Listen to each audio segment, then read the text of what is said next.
Salutations, bienvenue dans DCP du ciné et des Potes. Votre émission bimensuelle de cinéma. Autour de la table, l'équipe classique, mais de qualité, Fred, Julien et Jérém. Salut.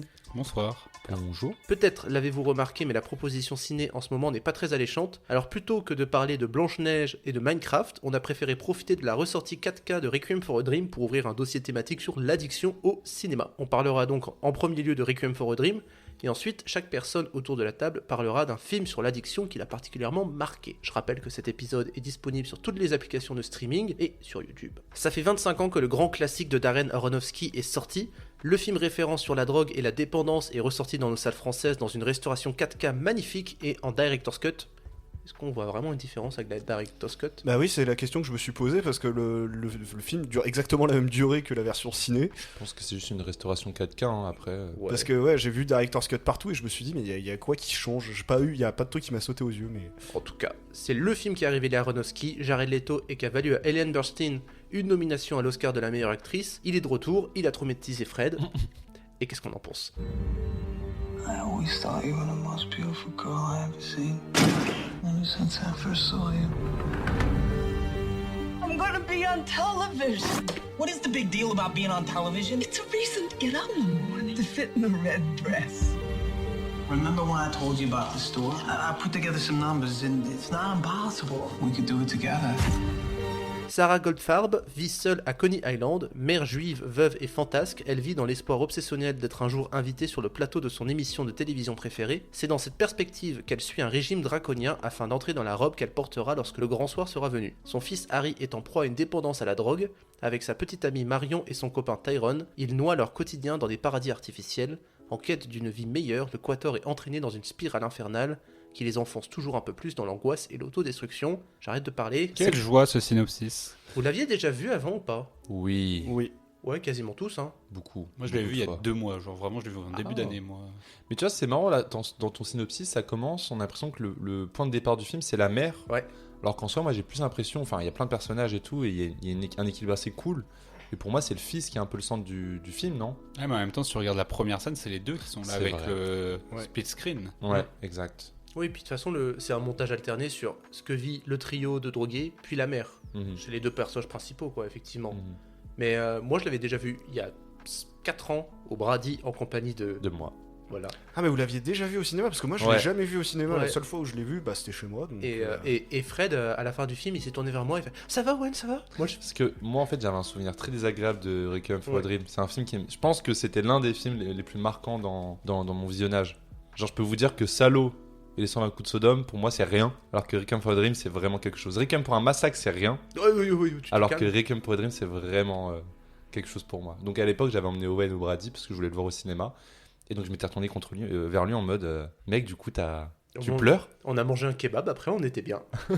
Il était bon, le kebab. Mais oui, moi, ça a été longtemps un film assez dur. Pas forcément pour la drogue. En vrai, moi, c'est plutôt le personnage de la mère qui m'a fait beaucoup de peine, dans lequel je me suis un peu reconnu en tant que mère. Non, je rigole. Non, bref, de la relation entre la mère et le fils qui est assez difficile, qui est assez déchirante. Et moi, pour moi, c'est quelque chose qui me fait peur, en tout cas dans le cinéma. Et pourtant, en vrai, il y a que 2 scènes où ils sont tous les deux. Ouais, Genre, il y a la scène d'introduction et il y a le moment où Jared Leto passe voir sa mère. ouais, mais mais sinon, justement, Tu les vois jamais ensemble. mais en soi, c'est ça qui est déchirant. Mm. C'est de voir que la mère, elle, elle vit toute seule, elle a été abandonnée par son fils Mm. et qu'elle vit dans une sorte tu parlais de paradis artificiel, elle aussi, et son paradis artificiel, c'est la télévision. Donc, Ouais, mais c'est moins la télévision que les enfêtes. ouais. Parce que finalement, c'est ça dont elle est la proie, c'est le fait de vouloir maigrir, donc elle prend des coupes-fins. Mm. Et comme au système américain à l'époque, en fait, on te filait des enfêtes, Normal, et ouais. qu'elle double la dose par rapport à son ordonnance, Non, mais c'est aussi lié à une vision qu'elle a d'elle-même. Elle a l'impression que revivre son passé, c'est simplement possible à travers la télévision, derrière un écran, quoi. Le côté de regarde, je passe à la télé, tu vois. Donc c'est. C'est le grand besoin de reconnaissance qu'elle souhaite, parce que c'est ce qu'est dit à Jared Leto, c'est qu'elle devient enfin quelqu'un. Et tu le vois avec toutes ces grands-mères en fait qui sont leur journée, c'est seulement être sur le transat et prendre le soleil.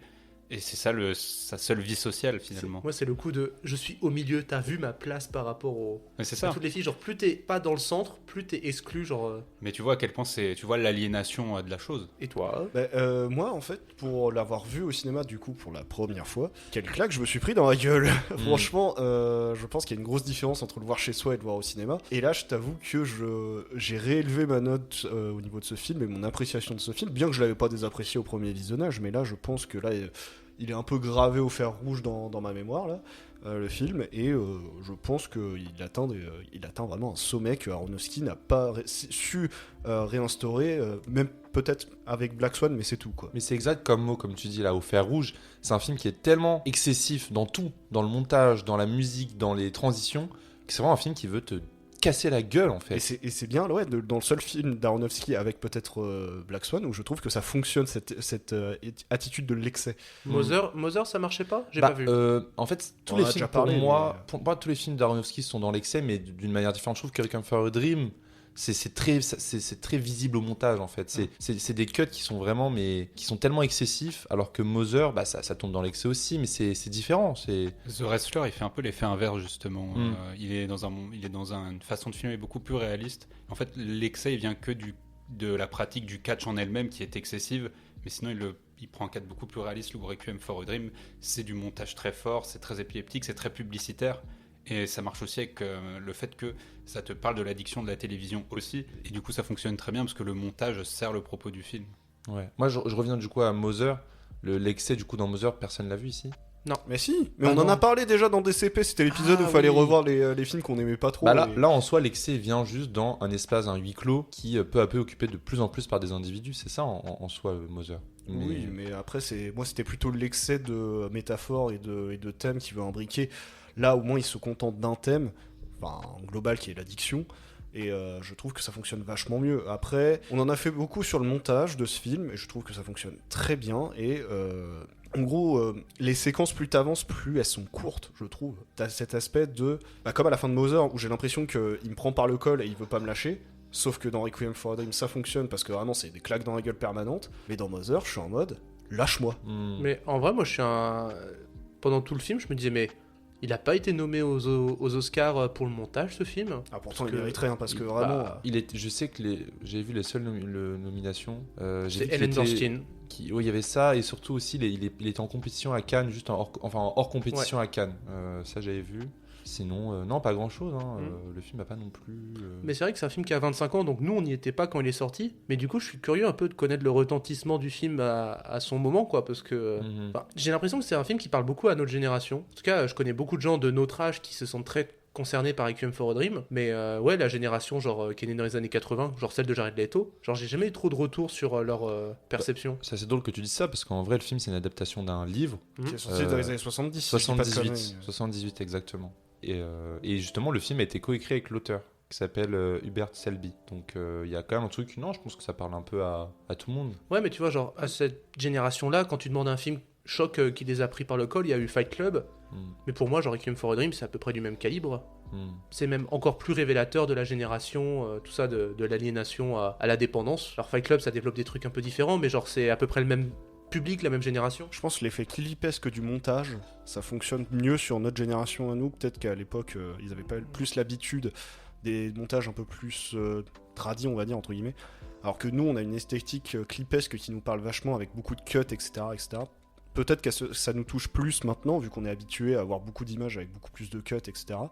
Donc il y a peut-être ça qui joue. J'aime beaucoup dans le film, c'est la compassion que tu ressens pour les personnages. Et souvent, on a beaucoup dit d'Aronofsky que c'était un film ultra conservateur, très anti-drogue, très la drogue c'est mal, regardez ce qui va vous arriver, alors que je trouve que c'est totalement l'inverse. À aucun moment, tu as ce côté... T'as un jugement de la part d'Aronofsky dans la manière de filmer les personnages. Au contraire, genre toute la première partie, tu prends c'est printemps ou été. La première partie, c'est l'été, ouais. C'est été.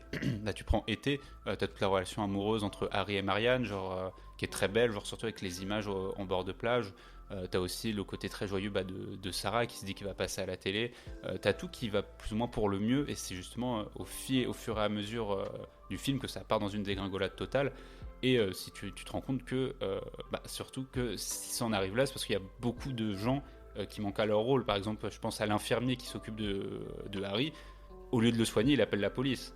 Et c'est ce qui provoque aussi ça. Et c'est pareil pour le médecin qui s'occupe de Sarah. Au lieu d'arrêter le traitement, il fait rien du tout. En fait, il continue à lui prescrire. Donc personne, en fait... Il la regarde jamais, en c'est vrai. ça, en fait. Et à ce moment-là, tu te rends compte que les personnages secondaires qui devraient intervenir pour venir en aide aux personnages ne le font jamais. Mais c'est marrant que tu dises ça. Moi, peut-être parce que j'ai vu beaucoup de fois le film, mais j'ai l'impression que dès le début, c'est pas effectivement l'image, elle peut te donner l'impression qu'il y a quelque chose d'heureux, quelque chose de paisible. Mais moi, dès que j'écoute la musique qui se répète inlassablement, la même musique, mais je sais que dès le début que ça va se terminer, tu vois, non? D'ailleurs, le film peut se targuer d'avoir une des meilleures BO de tous les temps, je trouve. Mais, Tu voilà. vois, moi, c'est quelque chose que j'avais remarqué en tout cas dans la musique, c'est que t'as pas beaucoup de musique et elle se répète souvent. Et moi, dès le début, je suis dans une sorte de merde, quoi. Bah, tu sais que ça va mal finir avec ça, mais justement, ça revient avec ce titre, Requiem for a Dream. C'est ça, c'est la mort d'un rêve qui s'effile au début du film, même si tu sens que ça va mal aller, parce que c'était déjà avec le long plan séquence qui suit Jared Leto, le fait qu'il vole la télé de sa mère, tu sais que ça va mal aller, mais pourtant, t'as une sorte d'espoir où tu dis ils vont peut-être réussir à sortir de tout ça. Oui, le rêve, c'est le rêve américain. Hein. Le rêve américain de s'en sortir en vendant de la drogue pour Harry et Tyrone.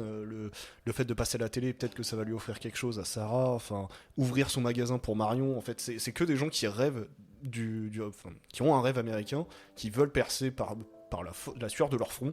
Et au final, non, tout ça est un peu balayé par la drogue. La drogue, oui.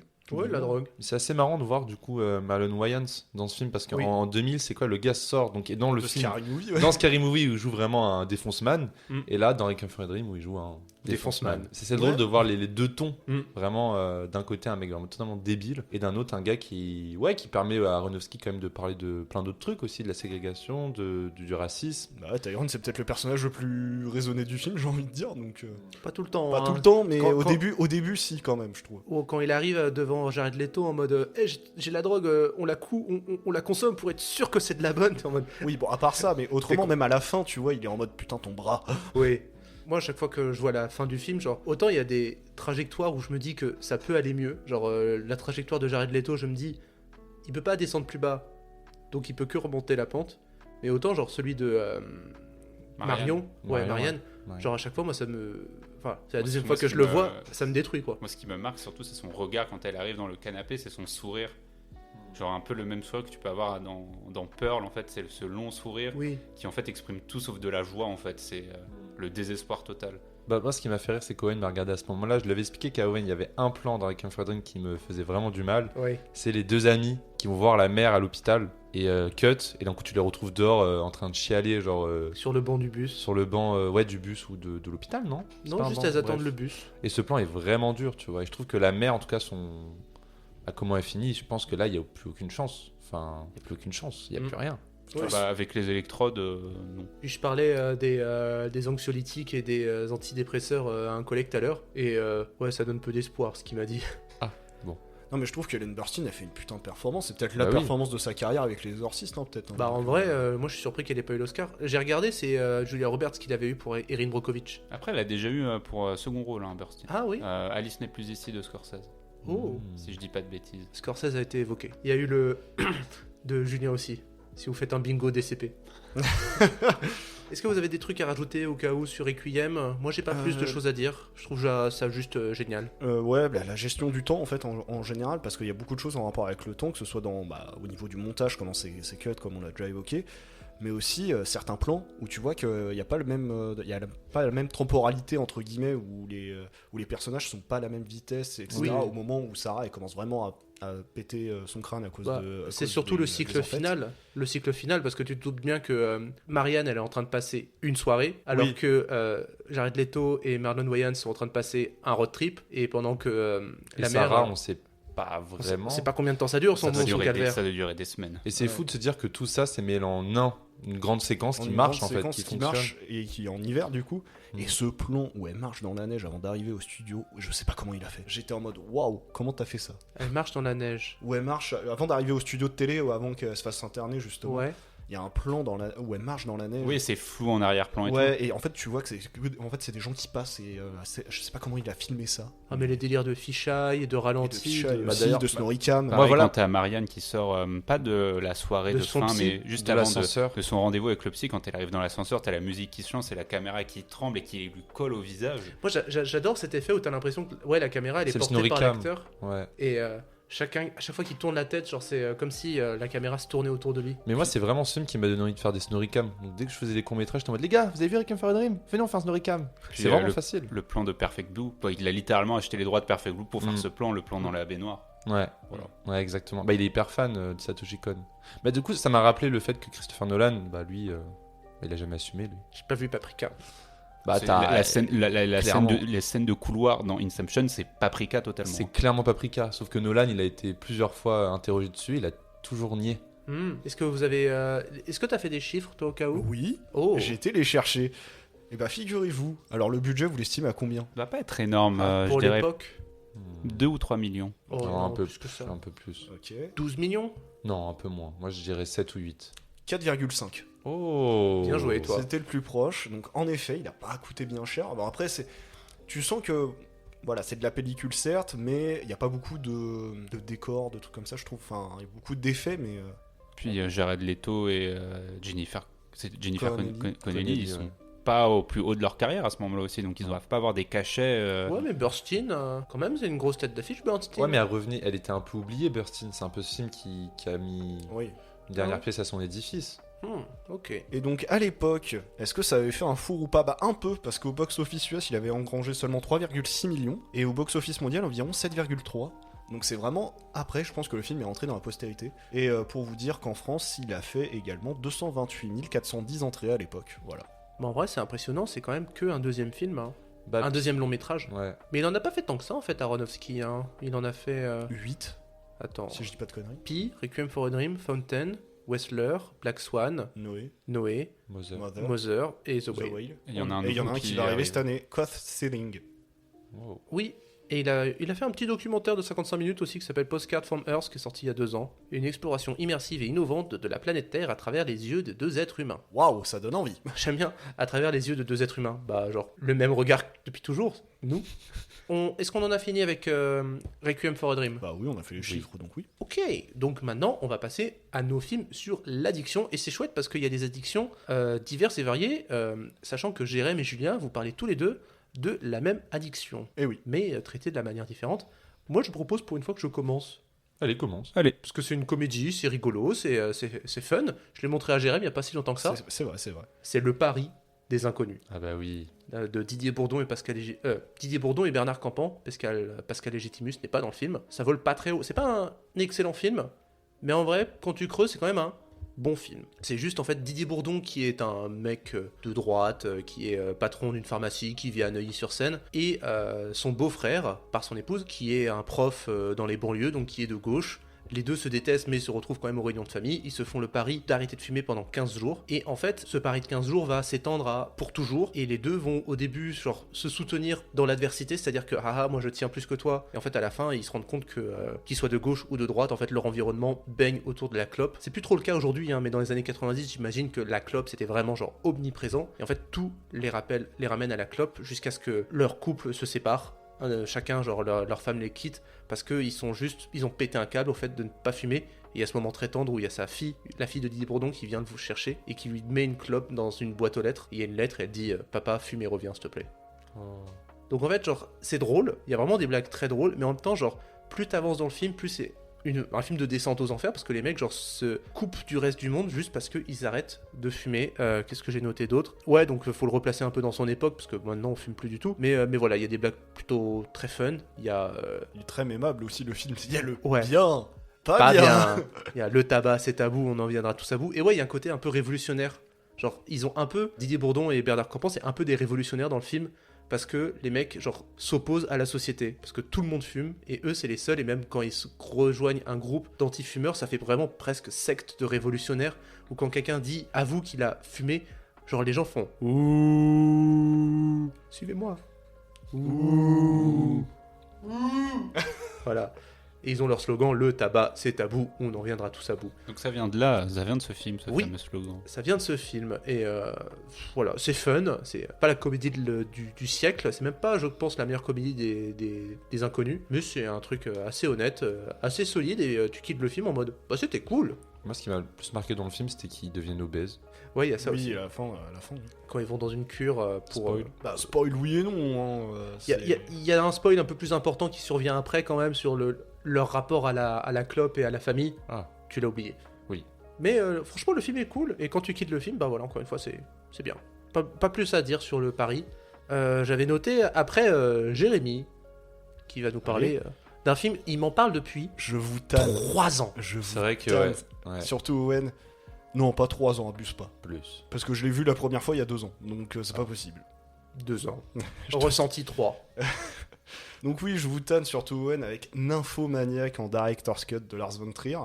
Et j'allais pas louper cette occasion de vous en parler plus en détail et vous dire à quel point c'est génial et que je considère ce film comme un de mes préférés maintenant. C'est 5h30 certes, mais c'est exceptionnellement unique. Donc Nymphomaniac, ça explore l'addiction au sexe à travers le personnage de Jo, joué dans la version jeune par Stacey Martin et dans la version âgée par Charlotte Gainsbourg. Une femme se considérant donc comme nymphomane, elle s'auto-diagnostique nymphomane. Donc le film est scindé en 2 volumes, le premier de 2h30 et le second de près de 3 heures, répartis en 8 chapitres qui parcourent la vie de Jo de sa petite enfance jusqu'au moment où on la découvre dans le film, quand elle est recueillie par Seligman, interprétée par Stellan Skarsgård. La structure permet donc de voir les différentes phases de sa nymphomanie, de son addiction sexuelle, tout en permettant selon moi un rythme parfait qui permet de se dire allez, on attaque une nouvelle partie, on va en apprendre plus et toujours plus sur ce personnage. Et c'est une des explorations de personnages les plus complètes qui m'a été donné de voir au cinéma. Et donc on retrace les événements marquants de sa vie qui ont contribué à façonner son comportement. Et en parlant de ce personnage de Jo, donc, qui est représenté non pas comme une femme dictée par ses pulsions, mais par une recherche de satisfaction constante de son plaisir, mais qui restera toujours inassouvie. On voit qu'elle va de plus en plus loin dans les recherches qui vont l'amener au fil du film à passer par diverses pratiques sexuelles qui ne la comblent jamais, mais qui pourtant, dans le discours qu'elle tient, semblent autodestructeurs. Et donc elle va en effet chercher toujours plus de partenaires, plus de risques, plus de violence, ce qui va l'amener à faire des pratiques BDSM extrêmes, et tout nous est montré. Alors non pas forcément pour choquer, hein, même si le film reste un bon moyen de savoir ce que vous êtes prêt à accepter de voir sur un écran, parce que vraiment je pense qu'il est difficile de pas détourner le regard devant ce film, bien que moi je considère que c'est difficile pour moi de détourner le regard d'un film, ce film a réussi à le faire. T'avais vu Martyr? Oui, j'ai vu Martyr. T'as détourné le regard devant Martyr? Je crois pas. T'es dégueulasse.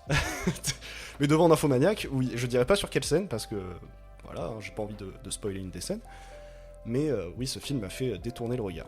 Donc oui, je parlais des scènes de BDSM extrêmes qui sont impressionnantes et éprouvantes à regarder. Lars von Trier a une mise en scène super clinique, donc du coup il te montre tout avec une froideur assez glaçante, et t'es en mode ouais, je regarde ça de but en blanc, il n'y a pas d'effet de mise en scène, il n'y a rien, tu vois ça, c'est brut. Mais on voit du coup à travers ces scènes qu'elle est prête à avoir de la douleur physique pour assouvir cette soif de plaisir constant. Donc c'est vraiment ça, elle va loin, on comprend avec ça qu'elle va loin. Je parlais plutôt également du personnage de Seligman, c'est un peu ce personnage, grâce à ce personnage que le film fonctionne selon moi, car il permet un dialogue fourni, cultivé et qui confronte Jo dans ses questionnements, notamment celle qui taraude une bonne partie du film, une réflexion qu'il a taraude pendant une bonne partie du film. Je suis une mauvaise personne. Et Seligman, il va essayer de lui faire comprendre que non, ce n'est pas une mauvaise personne, etc., etc. Et même dans ses manières d'être, Seligman est l'opposé de Jo, car il se considère comme asexuel. Donc c'est pour ça que je trouve que la discussion entre les deux, elle est vraiment très fournie en termes de réflexion philosophique, etc., etc. Et vraiment, ça fait un peu philosophe, entre guillemets, le film, mais je trouve que les dialogues se répondent tellement bien que tu t'en ressors cultivé de ce film, littéralement, vraiment. Il m'est compliqué, tant j'aime le film, de dire, même si ça me semble complètement futile, quel chapitre je préfère, mais je suis obligé de mentionner le chapitre 3 qui s'appelle Madame H, car cette scène-là, elle vaut le coup juste pour la performance de Matterman, qui est déchirante, et elle te fait un cri. Il te hante jusqu'à la fin de ta vie, celui-là. Il est à peu près au même niveau que celui de Demi Moore quand elle se rend compte dans The Substance. C'est marrant, c'est le premier qui m'est venu. Et ouais, mais alors pour moi, celui-là, Uma Thurman, elle est au même niveau. Ce qui me permet d'évoquer vite fait le casting, qui est impressionnant, et tous les acteurs sont à fond dedans. Donc il y a Shia LaBeouf, Christian Slater, qui joue le père de Joe, il y a Jamie Bell, Willem Dafoe, Connie Nielsen, et même Mia Goth dans un de ses tout premiers rôles. Donc vraiment, super casting également. Mais bon, il y a tellement de séquences qui m'ont marqué que je pourrais déblatérer pendant encore facile 15-30 30 minutes de ce film, tellement je le trouve complet et qu'à un moment donné, il faut que je laisse la parole. Mais pour conclure, et en tâchant de spoiler au minimum, il faut quand même que j'évoque la fin du film qui, pour moi, montre deux choses. À quel point le film est féministe et à quel point Lars von Trier te dit: t'auras beau tout faire pour te débarrasser de des addictions, elles reviendront toujours et sont profondément ancrées en toi. Et ça parachève une œuvre jusqu'au boutiste et nihiliste, comme peut le faire qu'un auteur comme Lars von Trier. C'est Totalement d'accord. C'est marrant que tu dises ça parce que je viens de réaliser qu'en gros, il y a beaucoup de ces films qui sont conçus sur la base de deux personnages opposés qui discutent, qui philosophent sur la vie et on essaie de trouver un peu une certaine vérité entre ces deux personnages. Je pense à The House That Jack Built, Oui. où t'as du coup le tueur en série qui communique avec, comment il s'appelle déjà, Dante. Je sais plus, mais oui, je vois de quel personnage voilà, tu tu parles. vois, comment Il y a Mélancolia entre Voilà. Justine. entre Gainsbourg et Ouais. Kirsten Dunst, Voilà. techniquement, tu vois. Donc il y a toujours ça, toujours un dialogue entre deux personnages opposés. Et c'est peut-être parce qu'ils font partie de la même trilogie, ces trois films, je crois. D'accord. Je crois qu'il avait conçu la trilogie Mélancolia. Et Antéchrist, Nymphomaniac. il Ah non, Antéchrist, c'est Antéchrist. en Non, soi, c'était ouais. Antéchrist, non. Antéchrist C'est ça, aussi, c'était hein. Antéchrist, Mélancolia et Nymphomaniac. Je crois qu'ils font partie du même trilogie qu'ils voulaient. Ok. Bah effectivement, Antichrist aussi. Charlotte Gainsbourg qui est un peu la patiente, aussi la femme de Willem Dafoe qui essaye de la soigner. J'ai vu que Mélancolia et House That Built. Antéchrist et Nymphomaniac, faut que tu les regardes. Ouais, mais tu les as en Blu-ray, mais en fait, Nymphomaniac, je sais qu'un jour il faudra que je me le mate, mais je me le materai un dimanche après-midi où t'es pas là. Parce que je vais pas mater ça avec toi, mec. Oui, je comprends, mais moi aussi, quand je l'ai maté, j'ai toujours maté seul. Et pourquoi pas? Tu l'as vu au cinéma, t'étais pas tout seul. Alors, oui, mais je l'ai vu tout seul. Enfin, j'y suis allé tout seul, tu vois. Certes, il y avait d'autres personnes, mais Est-ce qu'il y je avait m'en foutais. Est-ce qu'il y a vu un vieux monsieur bizarre dans un coin au fond de la salle? Je crois pas. En même temps, j'ai pas fait gaffe. J'étais tellement happé par le film que je m'en suis pas rendu compte. Hein. Ok. Je propose qu'on reste dans la nymphomanie, et c'est un bon film sur la nymphomanie aussi. Je dirais pas de la nymphomanie, je dirais de l'addiction au sexe plutôt. D'accord. Voilà. Et vas-y, c'est ton film. Shame de Steve McQueen. Je sais pas si vous l'avez vu. Oui. Non. Non. Oui, je l'ai vu moi. D'accord. Et Steve McQueen, c'est celui qui a fait Hunger, c'est celui qui a fait 12 Years a Slave aussi. Et je sais plus ce qu'il a fait récemment, mais voilà, pour replacer un peu qui est le bonhomme. Et donc Shame avec Michael Fassbender et Carey Mulligan dans les rôles principaux. Donc Shame, ça aborde des thématiques similaires à ce que vient de dire Jérém avec Nymphomaniac de Trier. En gros, ça s'ouvre avec le plan d'un homme sous une couverture. Donc on reconnaît très vite Michael Fassbender. Il est nu sous la couverture, mais on va voir son visage et pourtant il a un visage très inexpressif, comme vidé d'émotion. Juste après, on va entendre le bruit d'une horloge. Il se rend compte qu'il est en retard pour aller au travail, il arrive dans le métro et au fur et à mesure d'un montage alterné, on va comprendre qu'il avait passé la nuit juste avant avec une prostituée. Et en fait, au fur et à mesure, on va voir le quotidien de Brandon, du coup, on se rend compte que le sexe occupe tout son quotidien. Donc que ce soit même au travail, que ce soit directement quand il revient chez lui, il passe sa soirée à regarder des films pornographiques sur son PC. Et je parlais de cette première scène d'intro où on voyait le visage de Fassbender. Pourquoi je parle directement de cette scène d'intro? Parce que pour moi, elle annonce en fait tout ce qu'est le film, c'est-à-dire que Fassbender ne semble jamais avoir de la joie. C'est-à-dire qu'en fait, il va dans cette pratique pour ressentir quelque chose, mais il semble vidé vraiment de toute émotion. Et ce que va faire en fait Steve McQueen le long du film, c'est souvent filmer Fassbender dans des grands moments de solitude où les seules émotions qu'il a, c'est soit une sorte d'inexpression, soit c'est de la souffrance dans son regard.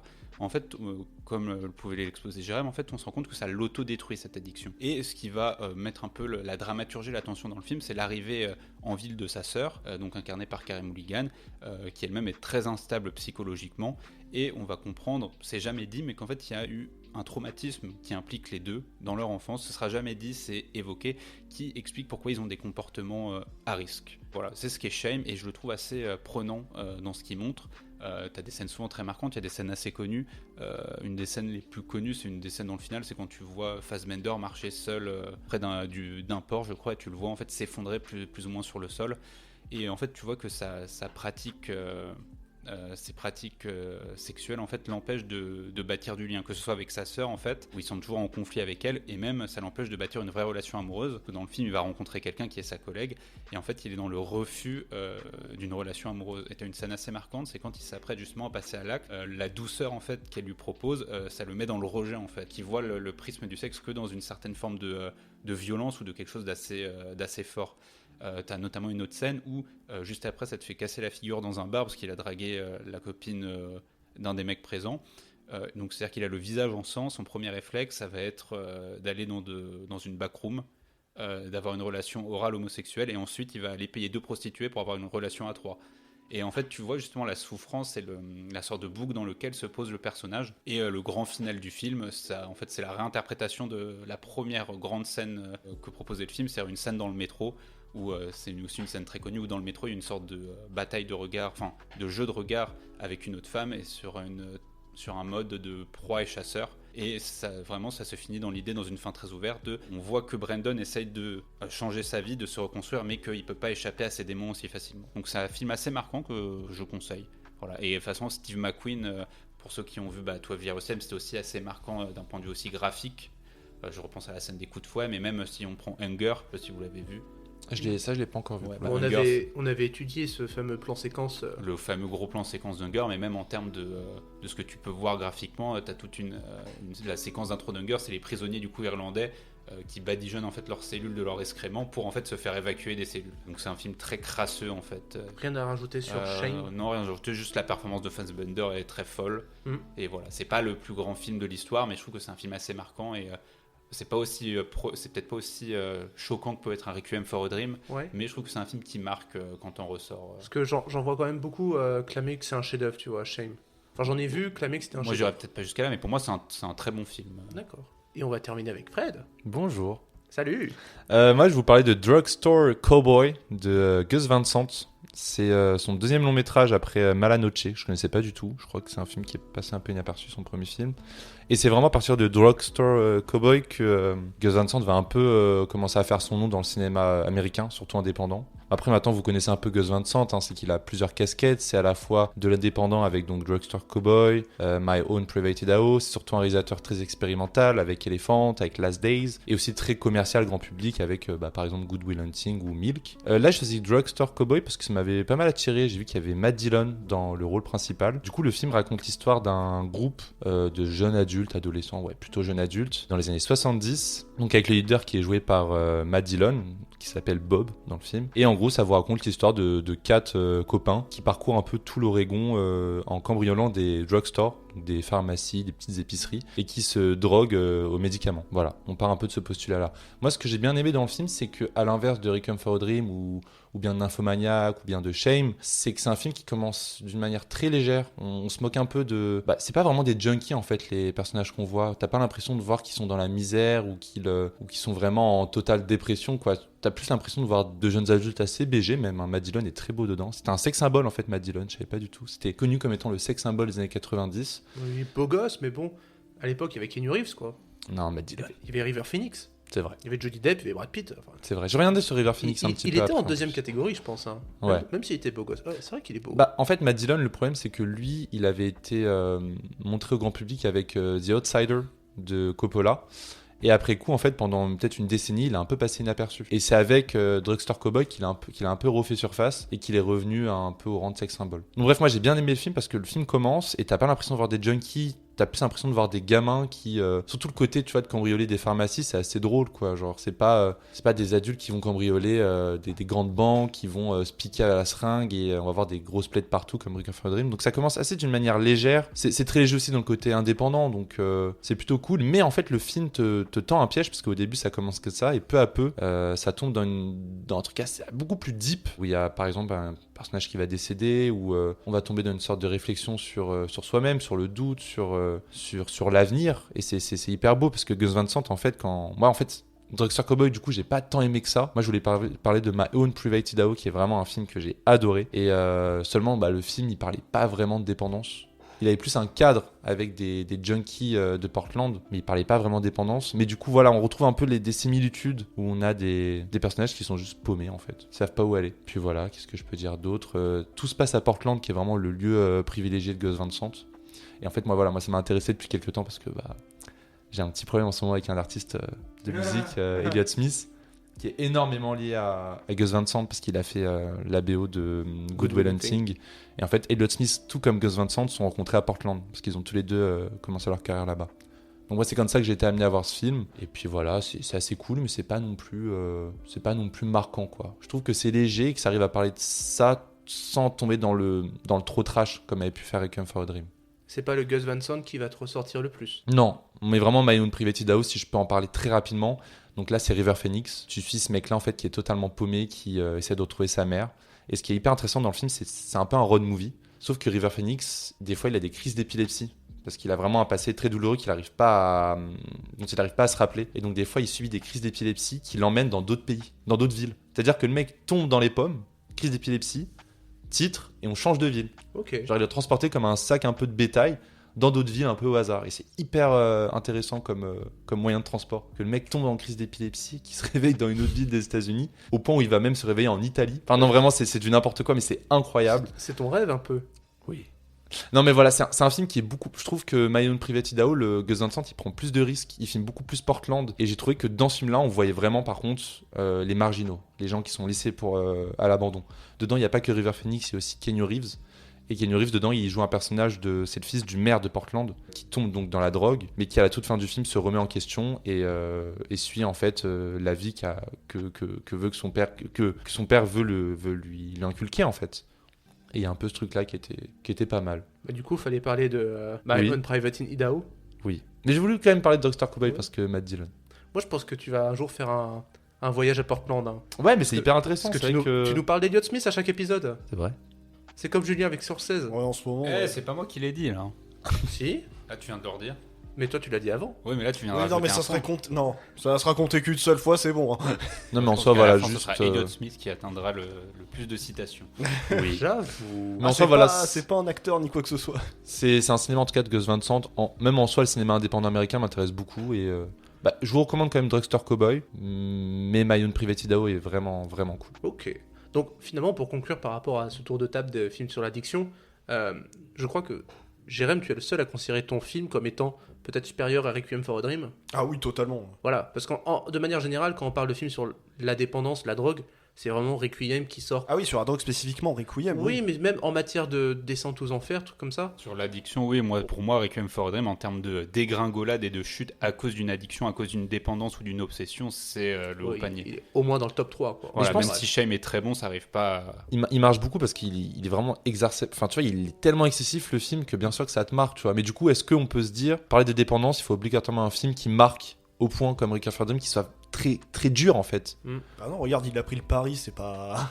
Et pourtant, le pari, je trouve que ça parle bien de la dépendance à la clope. C'est ça. Je pense qu'on peut trouver des films très légers qui parlent tout autant de dépendance. C'est pas. Je pense que Requiem for a Dream c'est le parfait exemple parce que c'est le plus simple. En matière de série, la série Skin sur la drogue, Ouais, voilà. ça passe très bien. Mais après, c'est plus marquant pour le spectateur, bien sûr, si tu vois une descente aux enfers et te dire, oula, je pourrais pas finir comme ça. Moi en soi, quand je vois des gens qui tombent dedans, moi je pense plutôt à une certaine errance. Et est-ce que Requiem for a Dream ça te le montre? Non, C'est pas faux. tu vois. Ça cut de partout, t'es toujours dans des gros plans de. Et les de personnages fou. ont un objectif très fixé Tu dans leur vois. esprit. Là où Ouais, tu vois le cinéma indépendant, donc je reviens sur mon film, excusez-moi en fait, sur Drugstore Cowboy ou d'autres films de Gus Van Sant, ils préfèrent te montrer des trucs où tu sais pas trop où ça va en fait, tu vois. C'est peut-être plus intéressant. Peut-être. Sujet clos sur la dépendance. On va quand même faire un petit tour de rattrapage. Ça va être très rapide. J'impose 3 minutes par film. Ouais, ça va le faire. Parce que, alors, jeudi soir, il faisait beau.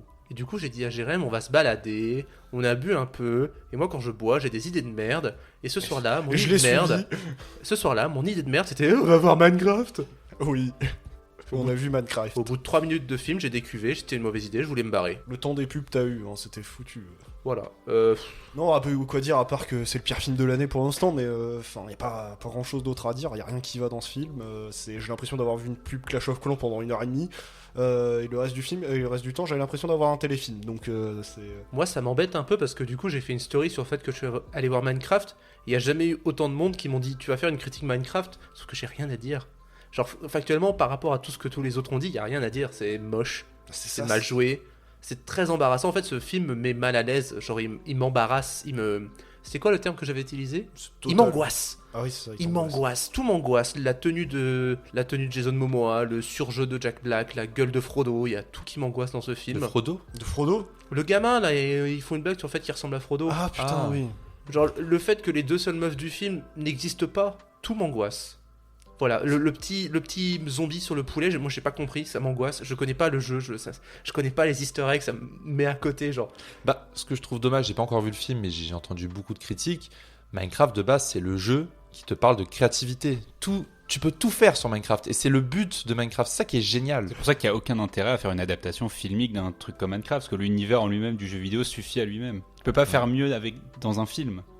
Et c'est là où le bas blesse parce que le film est absolument pas créatif, c'est cousu de fil blanc, tu sais où ça va aller, tu sais ce qui va se passer. C'est ça, c'est très restreint, il n'y a pas de liberté et t'arrives pas à ressentir ce truc. Non, et puis très vite, t'as envie que le film se termine. Et en fait, le but du film, là, une fois qu'ils sont dans le monde de Minecraft, c'est en mode il faut retrouver un artefact pour rentrer chez nous.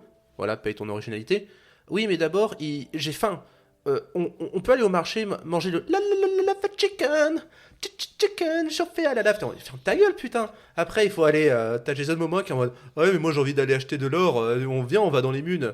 Bah d'accord, on va aller chercher de l'or dans les mines. Une fois qu'on s'est fait, bon bah on peut aller chercher l'artefact de merde. Oui, d'accord. Bon bah maintenant on va le faire.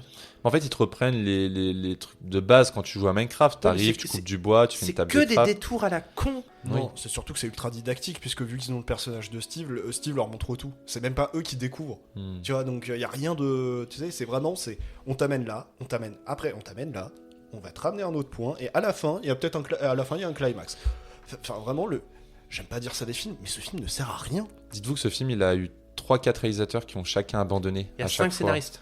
Tu vois, et je pense que c'est le genre de film qui est fait pour les fans, mais des gamins en fait. Les gamins qui vont pas se poser de questions, qui vont être tout contents de voir les références faites. Après, et voilà. j'ai envie de dire, les gamins, mais Minecraft, c'est un jeu qui parlait aux gens de 10-12 ans Bah quand oui, on était en oui. 2012. Donc les gamins, ils ont notre âge maintenant qui Oui, aiment Minecraft. et- Non, même des gosses Et kiffent Minecraft. Hein. Le film veut s'adresser en plus à la génération 80s à travers les personnages de Jason Ah Momoa. non. Surtout Jason Momoa. Ouais. Et t'es là en mode mais à qui tu veux parler? Minecraft, justement, c'est l'un des seuls jeux qui marche encore aujourd'hui. Donc non, dites-vous que des gamins de 10 ans actuels kiffent Minecraft. Genre, ça Alors marche c'est- toujours c'est- autant. C'est possible, mais il n'empêche que là, on parle du film. Le film est inutile, n'apporte rien de bien, ne sert à rien, n'avait même pas lieu d'exister selon moi. Donc vraiment, c'est inutile et ça me fait chier qu'il fonctionne à ce point. Il fonctionne parce que tous les Parce gens que- qui vont voir le film sont contents d'avoir toutes les rêves Et qu'ils connaissent. Quoi. et des cons comme nous sont allés les voir en étant bourrés, Ouais. en pensant que ça allait être un minimum rigolo. Alors Très que dur, non, ça. c'est pas drôle en plus. Il y a un moment, j'ai fait.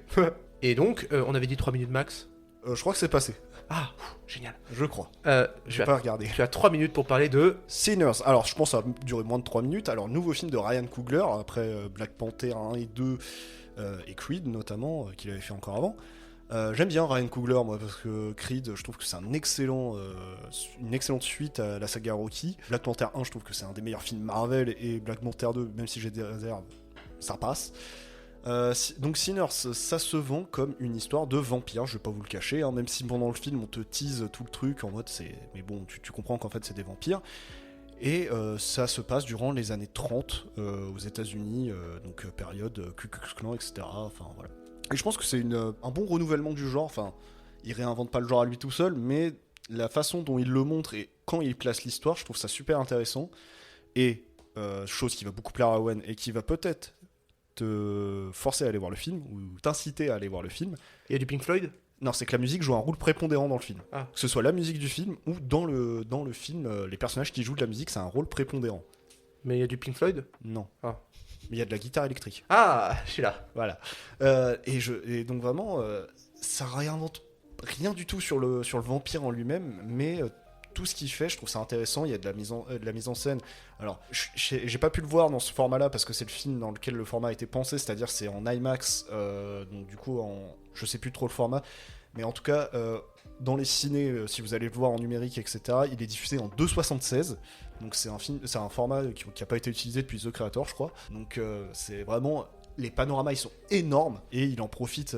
il y a quasiment un seul décor de tout le film. Enfin, pendant une majorité du film, il n'y a qu'un seul décor. Il te l'exploite au maximum. Les scènes d'action horreur fonctionnent super bien. Le film a réussi à me faire sursauter, à me mettre un peu en tension. Donc c'est qu'il fonctionne correctement. Et puis, Ryan Coogler, il s'amuse, quoi. Il y a un plan séquence. À un moment donné, waouh, c'est assez... j'étais en mode, c'est dingue ce que je vois. Et donc voilà, c'est très très bon. Voilà, c'est pas le meilleur film de l'année pour l'instant. Je pensais, hein, vraiment, vu les critiques dithyrambiques que j'entendais à droite à gauche, je me suis dit ça a le potentiel pour devenir mon film préféré de l'année. Ouais, mais... parce qu'on voyait quand même du 100% sur Rotten Tomatoes. Voilà, quoi. c'est ça. Mais pour moi, ça ne dépasse pas 5 septembre pour l'instant. Donc, Moi, voilà. ça m'intrigue du coup parce que le mythe du vampire au cinéma, il y a tellement de films qui existent, il y a tellement de trucs à dire que là, de le mettre dans. Donc, tu as parlé de Ku Klux Klan. Donc Oui, c'est ça, hyper intéressant. Dans Moi, les années 30, État, je crois que c'est dans le Massachusetts, ça se passe, ou dans enfin un État du Sud, quoi. Voilà. Très Lovecraft. Que ça prenne ce chemin-là, je trouve ça intéressant parce que je connais pas beaucoup de films de vampires qui s'intéressent du coup à tout ce qui est le racisme et ce qui se passe aux États-Unis, qui a un vrai fond social, en tout cas sur ce côté-là, quoi, tu vois. Ouais, non, c'est vraiment super intéressant. Du coup, oui, ça se passe pendant la Prohibition aussi. Donc Oui. là, il y a ça qui joue aussi. Non, ça a l'air hyper intéressant. Moi, ça me tente bien, tu vois, tu me tentes. Ça me rappelle un peu Salem de Stephen King dans l'idée. Voilà. J'ai pas lu. Oh, c'est bien. Du coup, bah voilà. Ah, t'as vu, j'ai tenu moins de 3 minutes, je crois. Franchement, GG. Et c'est l'heure du Joker. Non, moi j'ai aussi un rattrapage. Tu m'as Ah, oublié. vas-y. Non, mais c'est pas grave, ouais, vas-y. Non, fais donc. Je t'en Ok. prie. Moi, j'ai vu le dernier documentaire de Guillaume Braque, Ce n'est qu'un au revoir. À savoir qu'il y a 2 mini-documentaires dedans. J'ai vu des gens au bout d'une heure partir de la salle pendant le générique, tout en mode les gars.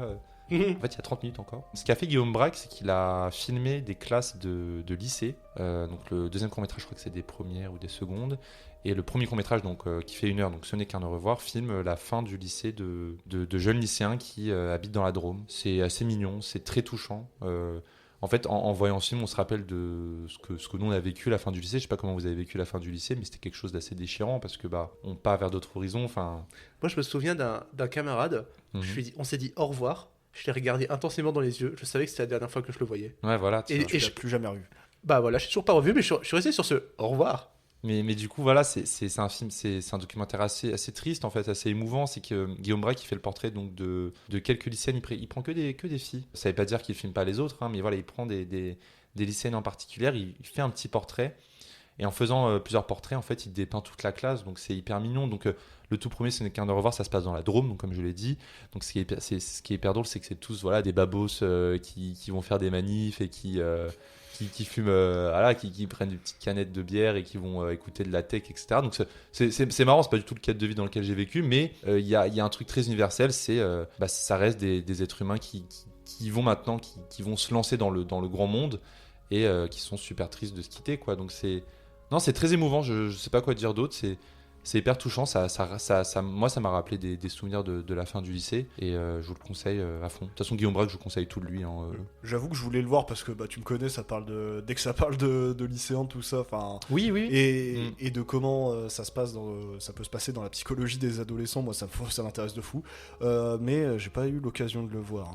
Oui, c'est vrai que ça parle de ça et donc moi je suis pas assez revenu sur donc l'autre documentaire qui s'appelle Un pincement au cœur qui dure 38 minutes et il y a quand même un parallèle, enfin c'est vraiment 2 films très différents, enfin ça parle du même sujet, mais en gros dans Ce n'est qu'un au revoir, c'est vraiment tout un internat, alors que dans Un pincement au cœur on parle de 2 gamines du nord de la France pour le coup.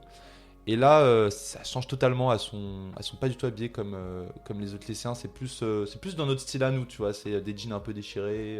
C'est pas les mêmes goûts musicaux. Tout est différent, mais c'est un peu le même principe. Hein. C'est 2 copines qui vont bientôt se quitter parce que c'est la fin du lycée, qui sont très dépendantes l'une de l'autre. Puis voilà, quoi. Est-ce que t'as vu Adolescente de Sébastien... Sébastien Ouais, exactement. Ouais, c'est vrai que ça reprend un peu le même truc, quoi. C'est 2 gamines qui partent. Ouais, quand tu m'as dit ça, je pensais. Oui, exact. Ouais. Immédiatement à ça. Donc. Après, ce qui est cool, c'est que là, c'est un format court, donc Guillaume Braque, il va à l'essentiel en fait. Hein, il se casse pas la tête, et même avec ça, t'arrives vraiment à avoir un film très impressionnant. Mais Guillaume Braque, regardez tout, hein, regardez L'île au trésor, qui est un docu qui parle de la base de Lozère de Cergy et qui filme vraiment plein de gosses l'été qui savent pas quoi faire de leur journée, qui vont s'amuser là-bas. C'est incroyable, vraiment. Il y a À l'abordage. À l'abordage, qui est un film que je mets dans mon top 100 de mes films de la vie, quoi. T'as ça, toi? J'adore À l'abordage. Ouais, je suis en train d'essayer de faire un top 100. Waouh, J'en ai que 20. c'est déjà bien. Ah, faut faire des choix là. Tu l'avais vu où, du coup Ce n'est qu'un au revoir. Ouais. Je suis allé au MK de Beaubourg, Oh. puisqu'en général, Beaubourg, ils gardent quand même les petits films comme Ouais. ça. Mais c'est vrai que là, à l'heure actuelle, je crois que si tu regardes, en tout cas à Paris, je crois que Beaubourg continue peut-être de le prendre, peut-être des petits ciné indés, mais oui, c'est vrai que Guillaume Braque, ça reste pas trop longtemps. En général, il fait des coprods avec Arte, donc peut-être surveiller sur Arte. Mais voilà. Merci. Maintenant, c'est mon Joker.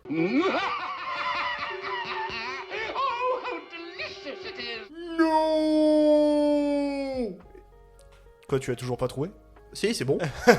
On va parler des noms au cinéma. Parce que tout à l'heure, quand tu parlais des cris, genre tu sais, des cris qui te percent, moi, il y a un truc avec les noms au cinéma. Et c'est vrai que le nom, dans le cinéma, surtout le cinéma hollywoodien, genre il y en a une pelletée quand même. Il y en a forcément plein qui vous reviennent à l'esprit. Le premier qui me vient à l'esprit, c'est le César. Non. Bah voilà. Non. Voilà. Julien, Non, ça. Attends, mais moi, là, il m'a aidé, Jérém, mais après, attends, non. Non, mais il y en a plein, les gars. Non. Après le nom, t'as le nom de Luke Skywalker, quoi. Voilà. Qui te revient à l'esprit. Je suis nom. ton père, j'en ai non. un. Ouais. Le Nope de Daniel Kaluuya dans Voilà. Nope. Tu as le. Nope. Tu as le. Nope. Oh, t'as- Nope. T'as le nom de Frodo quand Gandalf y tombe. Ah oui. Et donc voilà, en fait, ce que je voudrais avoir de vous, mais visiblement ça va être un peu compliqué, c'est d'avoir votre cri préféré et que vous essayez de le reproduire. Ah, Et bah, vraiment, Oh là que, là. que vous le décortiquez. En fait, quand je vais faire des jokers, je vais vous faire jouer, les gars. Je vais vous faire du Ok. doublage. Je vais m'amuser avec vos voix. Et donc voilà, je veux que vous me cherchiez votre nom préféré ou votre cri, que vous décortiquez, vous essayez un peu de le définir en tant que cri et en tant que nom, si c'est un cri ou si c'est un nom, et que voilà, on essaie de le refaire, on s'amuse. Owen, c'est notre prof, wesh. Voilà. Est-ce que tu nous permets quand même de regarder un peu sur Mais des... allez-y, les gars. Ouais, parce que- Moi, par exemple, j'adore le nom de Simba quand il voit son père tomber. Mais dans la VF. Non. Parce qu'en fait, Je sais pas. il y a en VO. Attends, non, c'est en VF ou en VO?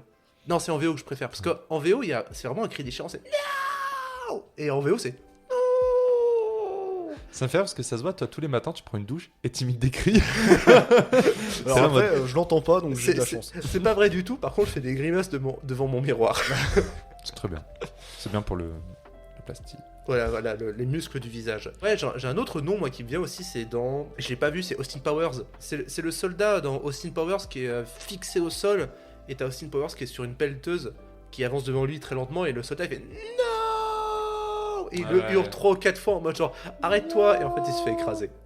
Et c'est très drôle. C'est vrai que je ne réfléchis pas au nom Et du coup, ça m'a fait penser aussi au film dans Requiem for a Dream. de Quentin Dupieux. Lequel? Mais les gars, c'est le principe même de réalité. Ah, réalité, bah oui. Oui, mais là, c'est pas un nom, c'est un cri. Oui, mais tout par delà, du cri, du nom, je mélange les deux, les gars, je m'amuse. Ouais. Petit chemin un peu plus facile là. Ouais. Non, mais tu vois, le nom. On va penser à des films d'horreur à la limite, tu Ouais. vois. Est-ce qu'il y a des noms dans. Après, il y a le nom de Steve Carell dans The Office, mais. Ah bah voilà. Voilà. Alors, décortique-le-moi. Voilà. Je l'ai décortique-le. pas vu, donc c'est The Office, donc à part que ça fait No, please God, no.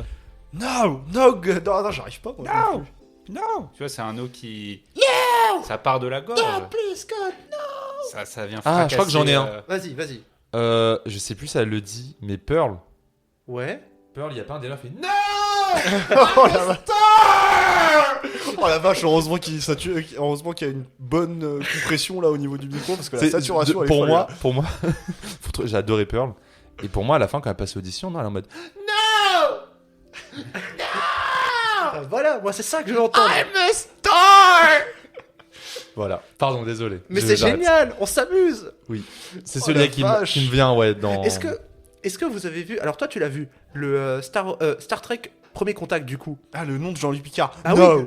Non. Bah voilà. Mais sortez, c'est un... Non, parce qu'il y a le mouvement aussi. On dirait qu'il parle comme ça. Non. Non. Voilà.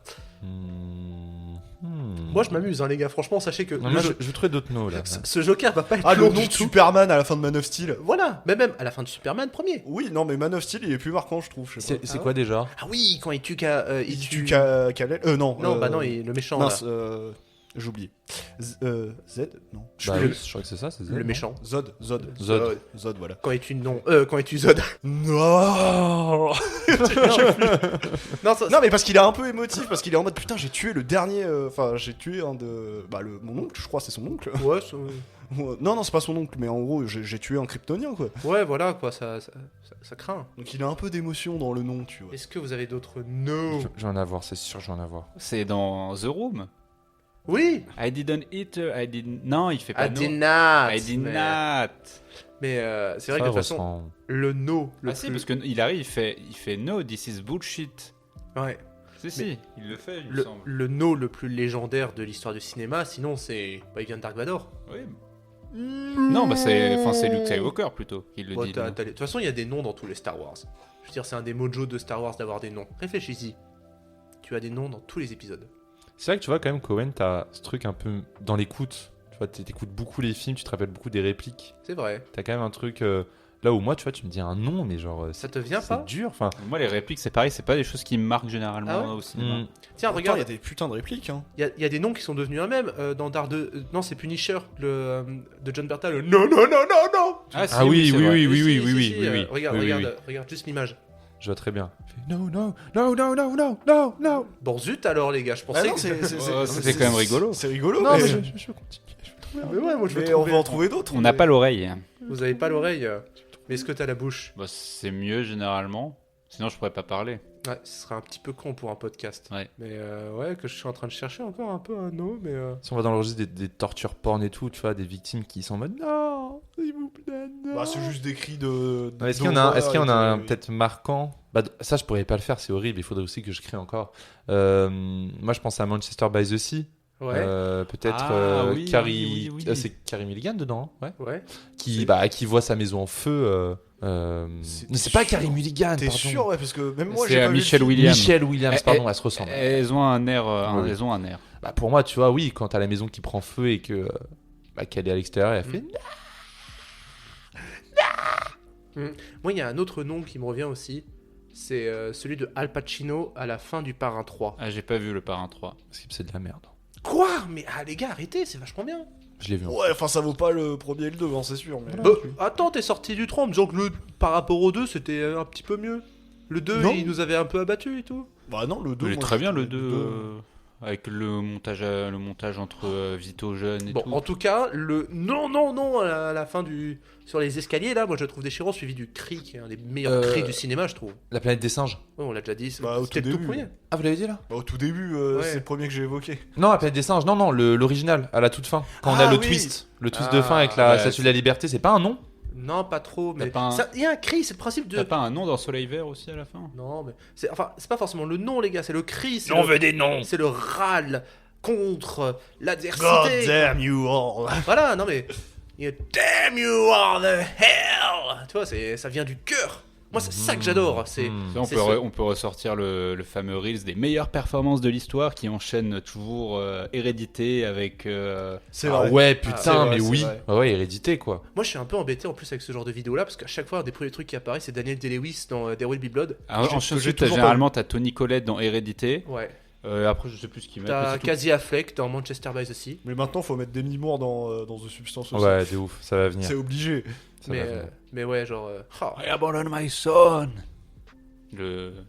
Ah oui, tu parlais oui, de bah There Will voilà, Be Blood c'est- juste avant la performance. Peut-être dans Prisoners aussi avec Hugh Jackman, il y a pas un moment avec le miroir là, avec le marteau. Alors, il dit pas non, mais c'est le Where are they?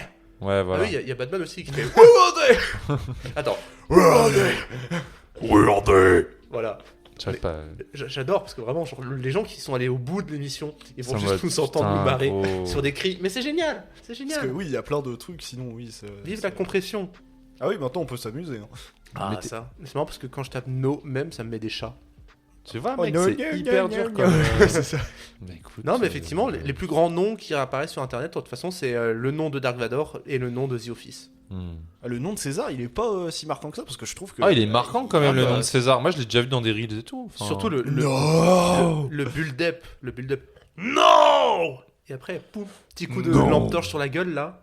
Ça, c'était vraiment bien. J'ai Ah, kiffé. je l'avais vu au cinéma à l'époque, les gars. C'était en 2011. Non, mais j'ai l'impression que j'ai cherché dans tous mes films. Là, c'est interminable. Je ne me rappelle pas d'un nom particulier, quoi. Et voilà. Et maintenant, créez votre propre nom, les gars. Oh, compliqué. Non, mais genre un nom qui ne ressemble à aucun autre. Non. C'est pas drôle. Non, mais là. Moi, du coup, là, on C'était pour était. la vanne. Depuis tout à l'heure, on est quand même dans des trucs assez tristes ou graves, tu vois, Ouais. genre colérique ou triste. Il faudrait Ouais. faire un nom, mais genre Un très peu joyeux. Un peu drôle. Non. Non. Non. Mais c'est Ok. bon, j'ai trouvé le nom qui m'a le plus marqué. C'est Oui. le nom de Michael Caine dans Ma famille d'abord. Ah non, oui, c'est vrai. Ça, Voilà. ça, c'est un nom très drôle. Qui n'est pas un cri, mais. Faut faire il faut faire des noms un peu plus drôles quand même. parce que- Ouais. Il faut que ce soit moins dramatique. Voilà, on est Et trop dans le drame, donc. Non. Non. Ah Mario. Nope. Ah ouais, c'est Non. vrai. Mais ça, c'est dans le film d'animation dégueulasse là. C'est dans le. Non, c'est même pas. C'est dans le jeu vidéo Mario Hotel sur la sur la Philips CDI. Non. Non. Non. Squalala, nous sommes partis, pardon. Voilà. Bah, Oh, Voldemort. La coupe de feu. Ah Harry oui. Potter, il se il fait non. Ou non, c'est quand il veut. quand il veut détruire Poudlard, là, il fait non. Ah C'est oui, vrai que voilà, ça, voilà. c'est encore fou. Non, lui, il fait plus ça. C'est vrai qu'il Il a une voix un petit peu comme ça quand il crie Voldemort. Ouais, peut-être. Je sais pas. C'est toi qui as l'oreille. Est-ce qu'on s'arrête là-dessus ou Oui. Ouais, pense. je vais continuer. Oui. vraiment. Oh. Désolé, Owen. C'est juste qu'on n'a plus d'idées. Non, mais c'était drôle, ça a tenu un peu plus de 10 minutes. Hein. Ah oui, quand même. Bah merci les gars. Maintenant, il faut que je file le Joker à quelqu'un. Mhm. Ah. Qui de vous deux? Là, tiens, Jérém. Ah, merci. Bah, en fait, ça fait très longtemps l'un comme l'autre, Bah oui, c'est ça. au point que, tu sais, déjà, celui de Julien, il a pris trois Repoussé. Il a pris 3 épisodes à sortir, C'est donc, ça. Donc voilà, fais pas comme moi, hein. Trouve pas un Joker à la dernière minute Ah, là, ça va, j'ai les vacances pour réfléchir. qui nous fait faire des conneries. Non, mais c'est drôle au moins. Mais moi, je tiens à ce que mes Jokers soient des Jokers ludiques. American History X.